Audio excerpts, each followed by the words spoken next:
کیا کہتے ہیں؟ فورن فنڈنگ کے کیس کا فیصلہ جو ہے جی وہ آپ کو پتہ ہے 8 سالوں کے بعد آیا ہے اور مکمل ثبوت اور حقائق کے ساتھ سامنے آیا ہے. یہ ایسے نہیں جیسے کہ ہمارے زمانے میں واٹس ایپ پہ GIT بن گئی تھی اور اس نے فٹافٹ جس کو پنجابی میں کہتے ہیں یعنی آنکھ جھپکنے میں اپنی جو ہے نا وہ ایک جعلی رپورٹ سنا دی. یہ تو 8 سال یعنی کہ اس کی انویسٹیگیشن ہوتی رہی ہے, تفتیش ہوتی رہی ہے اور سارا کچھ سامنے آیا ہے. تو یہ جو درس دیتا تھا پوری قوم کو کہ میں بڑا دیانتدار ہوں اور ایماندار ہوں اور میں چوری نہیں کرتا, باقی سب چور ہیں, میں باقی سب ڈاکو ہیں, میں اکیلا ہی ہوں جو نہ ڈاکہ مارتا ہوں نہ چوری کرتا ہوں. آج سب سے بڑا تاریخ کا ڈاکہ ثابت ہو گیا عمران خان کا, سب سے بڑی تاریخ کی چوری ثابت ہو گئی, سب سے بڑی منی لانڈرنگ ثابت ہو گئی. چند دن پہلے کہتا تھا کہ اگر تھوڑی سی منی لانڈرنگ کر لی تو کیا ہوا, اس کو پتہ تھا کہ اس نے بہت بڑی منی لانڈرنگ کی ہوئی ہے.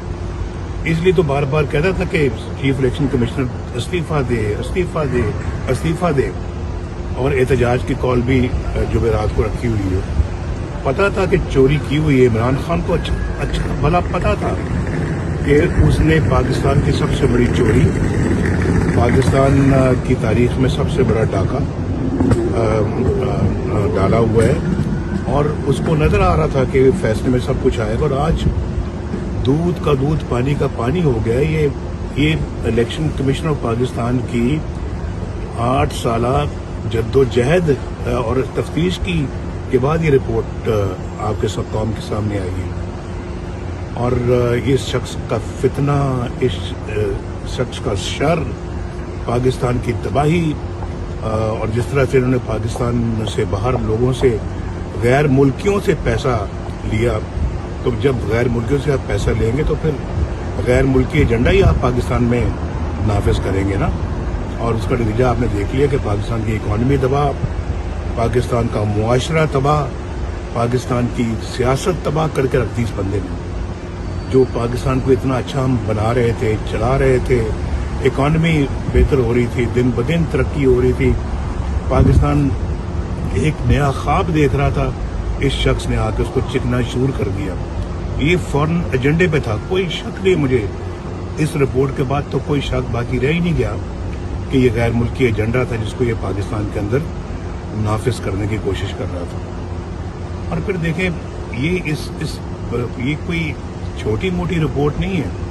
جیسے میں نے ابھی کہا کہ ایک واٹس ایپ پہ رپورٹ بنا دی تھی میرے خلاف, اور اس پہ واٹس ایپ پہ بتایا گیا کہ ان بندوں کو آپ GIT میں شامل کریں.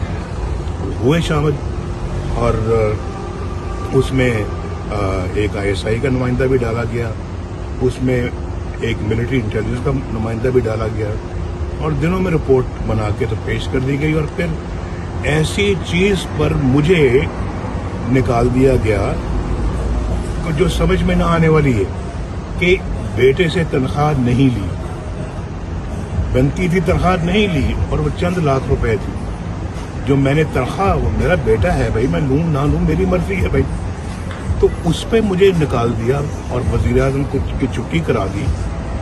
تو یہ پاکستان کی تاریخ میں وہ بھی پہلا ایک واقعہ جو ہوا ہے. تو میں آپ سے, میں قوم سے بلکہ یہ میں گزارش کروں گا کہ قوم اس کا نوٹس لے, اس بندے نے جو پاکستان کے ساتھ ظلم کیا. اور پھر آپ جانتے بھی ہیں کہ ثاقب نثار جیسے بھی ظلم کر گئے, اتنا بڑا ظلم ڈھا گئے ہیں اس عمران خان کے ساتھ مل کر. پہلے تو اس کو جعلی صادق امین کا سرٹیفکیٹ دیا, جعلی کاغذوں پہ دیا, اور پھر یہ بھی آڈیو کے اوپر ثاقب نثار صاحب, آڈیو کلپس جنہوں نے نہیں سنا سن لیں کہ ثاقب نثار نے کہا کہ ہم نے مریم نواز کو اور نواز شریف کو سزا دینی ہے اور عمران خان کو لانا ہے, یہ ہمارا ایجنڈا ہے. اس کو لانا ہے, ان کو جیلوں میں ڈالنا ہے. یہ اس زمانے کی بات ہے جب میرے خلاف یہ مقدمہ چل رہا تھا اور ثاقب نثار صاحب نے حکم دیا نیب کورٹ کو کہ بھی آپ لوگ نواز شریف اور مریم نواز کے خلاف مقدمہ جلد سے جلد نپٹائیں, اور ہمیں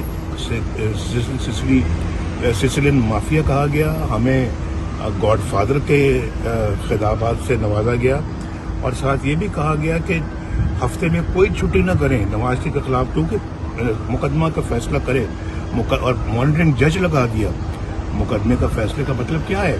مقدمے کا فیصلے کا مطلب یہ ہے کہ نواز شریف کو سزا دیں, فلاں تاریخ تک دیں, الیکشن سے پہلے دیں, 2018 کے الیکشن سے پہلے سزا ملنی چاہیے تاکہ نواز شریف فیلڈ میں ہو ہی نہ اور ان کی پارٹی دوبارہ کامیاب نہ ہو سکے.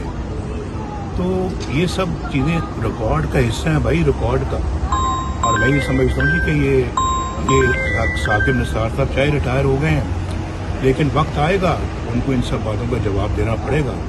عظمت شیخ صاحب جو جج تھے ان کو اس بات کا جواب دینا پڑے گا, انہوں نے واٹس ایپ پہ کس طرح سے JIT بنائی. اور کھوسا صاحب کو بھی اس بات کا جواب دینا پڑے گا جنہوں نے عمران خان کو کہا کہ تم کیوں یار سڑکوں پہ پھرتے ہو, ہمارے پاس